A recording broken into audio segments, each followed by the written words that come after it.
Chapter 25. Fall. Sensing that his opportunity was approaching, Lucifer drew near to Eden and waited for the perfect moment. He came at a time when the angels who had been set to watch over them left their post to return to heaven and worship God. Unaware of the enemy's presence, the couple continued in their carefree joy, playing with the animals. A malicious smile appeared as Lucifer observed the couple's negligence. They had begun to disregard the messenger's final recommendation not to separate. The cunning enemy wasted no time. He first appeared to Adam, disguised as an angel of light. He told Adam of the wonderful powers of the fruit of the tree of knowledge and promised it would make him wise. Adam saw through this attempt and refused to disobey God by partaking of it.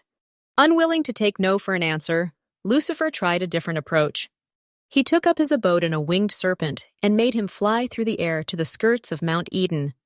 Lucifer came to tempt Eve in the form of a seraphim, an angelic symbol that they had come to associate with Jesus Christ. While Eve was sitting in the grass playing with the animals, she perceived the presence of the alluring serpent, whose body reflected the colors of the rainbow, and took it into her arms. The serpent was black in the Lenape Native American story found in the Walam Olam. Having won the woman's affection, Satan, in his craftiness, led her near the tree of the knowledge of good and evil. Without her realizing the danger, she accompanied the serpent to the tree. With the gleam of seduction in his eyes, the serpent began to speak. Its words were filled with wisdom and tenderness, and its voice was like that of an angel. Her joy grew immense as she held such a fantastic creature in her arms. They spoke of love, the beauties of the garden, and the power of the Creator. Eve was amazed by the serpent's vast knowledge. He could discuss any subject with mastery. Full of curiosity, she asked the serpent, "Where's the source of your great knowledge? I also want to possess it without wasting time." Lucifer pointed to the tree of the knowledge of good and evil and replied, "There is the source of all my knowledge." He lied by claiming that he was a serpent like the others. Then after tasting this forbidden fruit, he received all his wisdom. This fruit represented immediate knowledge. Eve was astonished and confused. How could God, in all his love, deprive his creatures of such goodness? Seeing her surprise, Satan asked disdainfully, "Did God not say that you may eat from all the trees of the garden?" Anxiously she replied, "Of the fruit of the trees of the garden we may eat, but of the fruit of the tree which is in the midst of the garden, God hath said, Ye shall not eat of it, neither shall you touch it, lest you die." The serpent disdainfully said, "That's not true, otherwise I would be dead. Indeed, the Lord has forbidden you to eat from this tree to prevent you from becoming like him, knowing all things." The seductive words of the serpent confused Eve's mind. She seemed to have tangible evidence before her that contradicted what she thought she knew. She began to doubt the character of the Eternal. Seizing the moment, the serpent took the fruits of the forbidden tree and began to savor them. Then placed a fruit in the woman's hands and told her if she ate it, she would become as wise as the Father. Total silence reigned in the universe on every inhabited planet as the sons of light watched helplessly at this distressing scene. There was great agitation because their future in heaven was at stake.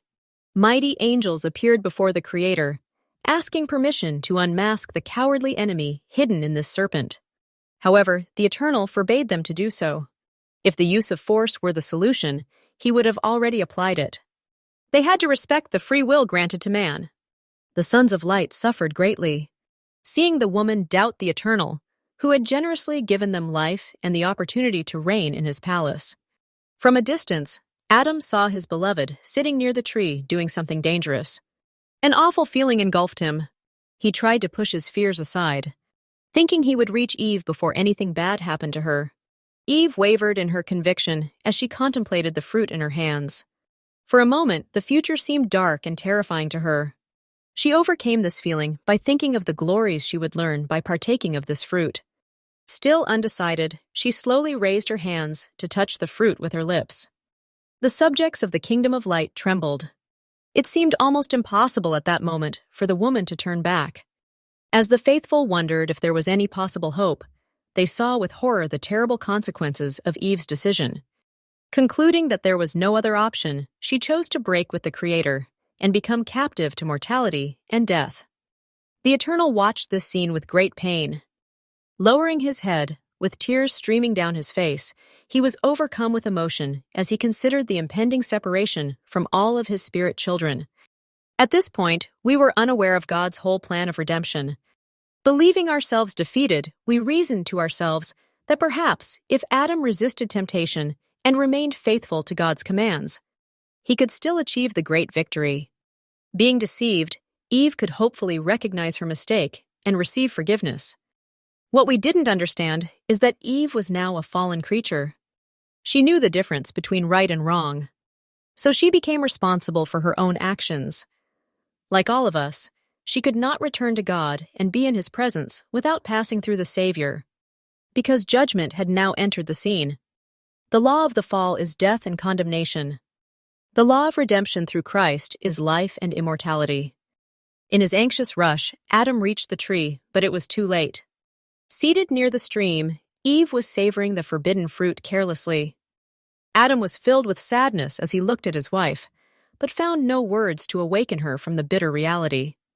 Completely desperate, he raised his voice in a painful exclamation, "Eve, what are you doing, eating the forbidden fruit?"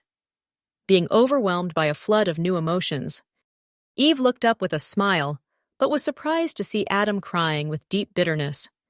Adam sought to know what had driven her to rebel against the Eternal. Eve quickly began to tell him the fantastic story of the wise serpent.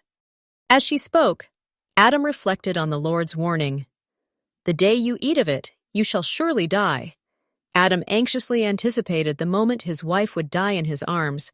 However, his distress diminished upon seeing that she remained happy and affectionate by his side, as if no harm had come to her. Relieved, Adam found himself smiling again. Eve spoke of her experience with the tree of the knowledge of good and evil. She spoke of the treasures of wisdom revealed to her. She believed she would live very happily, but this felicity would be incomplete if she were alone. She reminded Adam of the impossibility of turning back. She begged him to partake of the fruit as well. She said, "Let us die together or live together, but do not separate me from you." Eve gently smiled and reached out her hand to take a fruit from the tree. She asked Adam to eat it as a demonstration of his love for her. With the tempting voice in his ears, Adam sat in the grass, lost in thought. His face grew pale, and his hands trembled. He was afraid to rebel against the Creator, but at the same time, he understood that he could not live apart from his beloved wife, whom he loved infinitely. Eve was flesh of his flesh, an extension of his being. He felt anxious about having to make such a grave decision. The paleness of Adam's face was reflected in ours as we watched the scene unfold.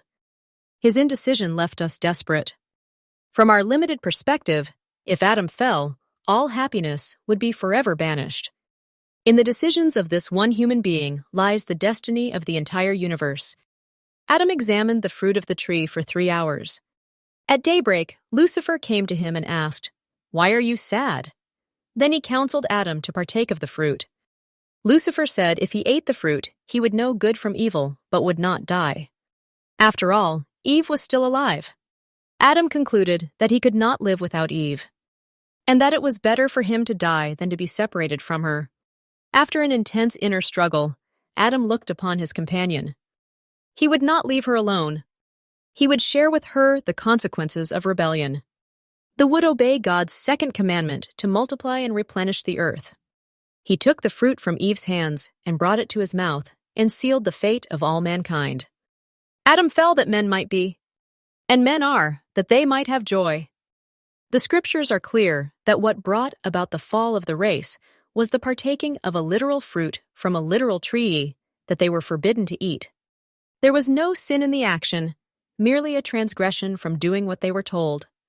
The fall came about due to the eating of things unfit, the taking into the body of the things that made of that body a thing of earth. He was warned that, if he ate the fruit of the tree, his body would lose the power which it then held of living forever, and that he would become subject to death. Some suggest that the fall of man came about because of some offense against the laws of chastity and virtue. Such a doctrine is an abomination. What right have we to turn the scriptures from their proper sense and meaning? What right have we to declare that God meant not what he said? The fall was a natural process, resulting from the incorporation into the bodies of our first parents of the things that came from food unfit for them, through the violation of God's command regarding what they should eat. Don't ever be fooled into the belief that the mother of the race lost her chastity and her virtue. It is not true. The human race is not born of fornication. These bodies that are given unto us are given in the way that God has provided. Let it not be said that the patriarch of the race, who stood with the gods before he came here upon the earth, and his equally righteous counterpart, were guilty of any such foul offense. Adam did not introduce fornication. It was not committed by Eve. The devil introduced the breaking of God's commandments so that he might sow the seeds of early death in the bodies of men and women. Our first parents were pure and noble.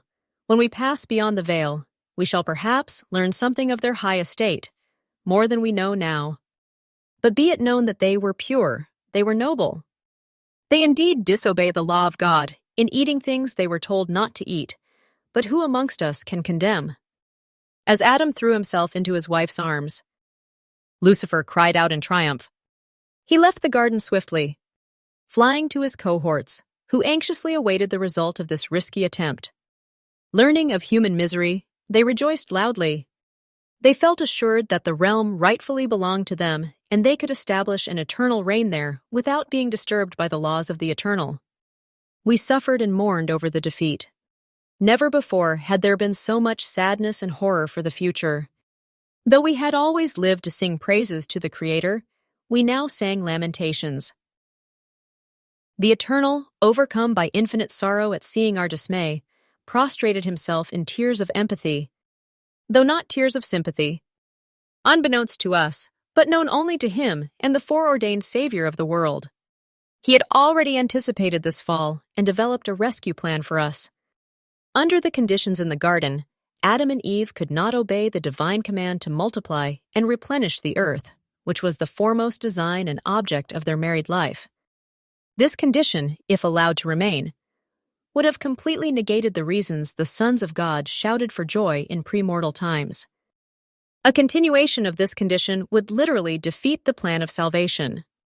We didn't realize it, but this was an obstacle to our individual development and progression. Without a complete knowledge of good and evil, Adam and Eve could not exercise the full moral agency that was necessary to good. Eden would be but a fool's paradise. How could character have ever been produced there? Unless our eyes had been opened at some time, so that we might come to know the good and the evil, we should never have become fashioned in God's image. Eden was a way station, not a destination. It was a temporary resting spot in the journey of life. One could not expect to become like God in the Garden of Eden, any more than they could expect to drive from Los Angeles to New York while in neutral. Long before creating the universe, our heavenly parents foresaw that rebellion would arise. Agency plus infinite time guarantees it. Their rescue plan was patterned after every successful rescue plan that had taken place before. Even the same plan that had rescued them many eons earlier. It would involve an immense sacrifice on the part of a God, someone who could satisfy the bonds of justice and mediate new terms that would both mercifully save us from death and extend a grace period for us to continue working on ultimate perfection.